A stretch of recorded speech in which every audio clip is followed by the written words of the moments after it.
नमस्कार साथीहरू।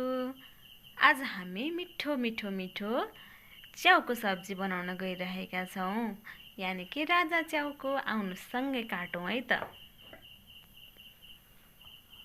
हजुरहरूलाई जस्तो मन लाग्छ त्यस्तै सेपमा काट्न सक्नुहुनेछ। मलाई चाहिँ लामो सेप मनपर्ने भएकाले लामो तरिकामा काट्दैछु। हाम्रो कराई तातिसकेको छ। अब हामी यसमा तोरीको तेल हाल्न गइरहेका छौं।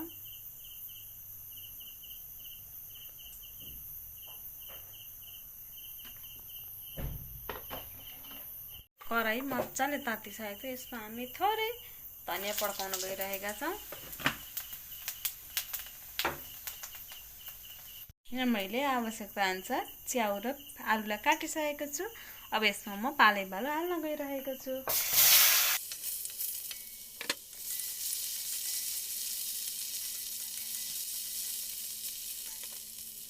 हाम्रो आलु अलिअलि कलर चेन्ज गर्दैछ। अब यसमा चाहिँ हामी हाम्रो च्याउ हाल्न गइरहेका छौं।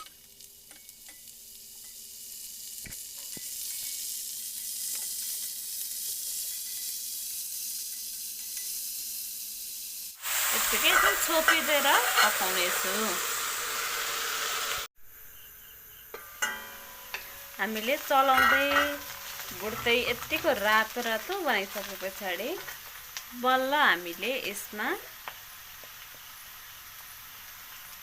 बेसार हाल्नेछौँ। किनभने कुनै पनि सामानहरू या सब्जीहरू जे भनौँ न है, हामीले यसरी फ्राई गर्दाखेरि अगाडि नै नुन बेसार हाल्यौँ भने मजाले फ्राई हुन पनि पाउँदैन। साथै नुनले चाहिँ च्याउमा अत्याधिक मात्रामा पानी हुने भएकाले पानी निकाल्छ, जसले गर्दा फ्राई हुन दिँदैन। त्यसले गर्दा मैले बल्ल बेसार राखेँ। अब यसलाई अझै एकछिन म यत्तिकै अब चाहिँ नछोपिकन यत्तिकै छोडिदिन्छु। यतिको भइसकेपछि म नुन राखेँ। अब एकचोटि मजाले चलाउँछु। अब हामी यसलाई निकाल्छौँ।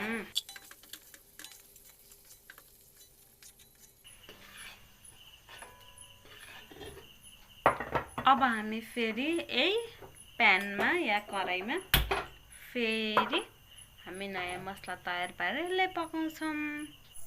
तेल हाल्छौँ। अब थोरै जिरा हाल्नेछौँ। एउटा सुकेको खोर्सानी, प्याज,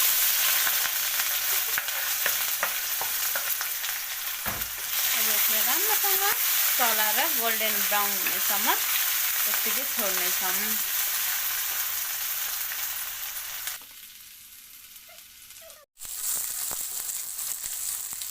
यत्तिको फ्राई भइसकेको छ। अब यसैमा हामी दरदरा पिसेको टमाटर,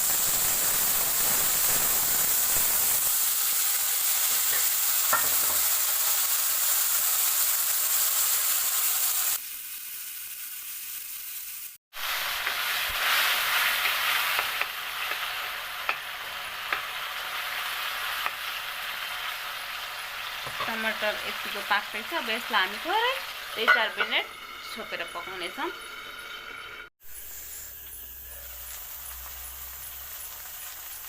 हाम्रो यतिको भइसकेको छ।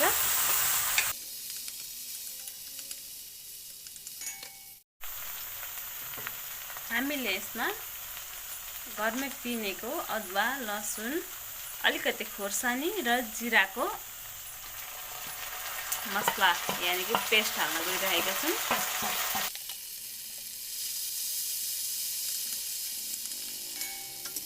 हाम्रो यतिको भइसकेपछि हामी यसलाई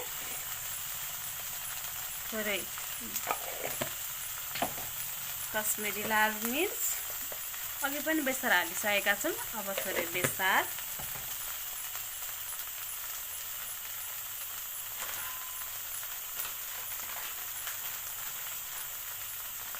अघि पनि नुन थोरै हालेका छौँ भने अब अलिकति नुन अनि यतिले अब एकचोटि राम्रोसँग चलाउँछौँ। हजुरहरूसँग यदि गरम मसला छ, स्वाद मनपर्छ भने त्यो पनि हाल्न सक्नुहुनेछ। अब हामी माथिबाट हाम्रो अघि भुटेर राखेको यानि कि फ्राई गरेर राखेको मसरुमलाई हालेर राम्रोसँग चलाउनेछौँ।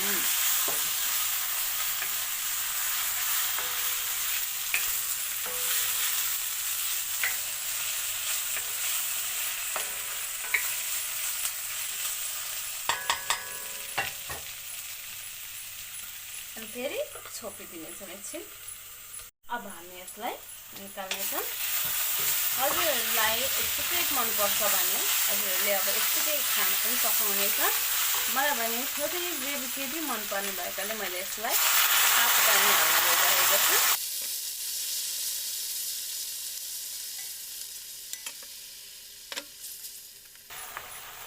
अब यो 5 मिनट जति राम्रोसँग पाकिसकेपछि खानको लागि रेडी हुन्छ।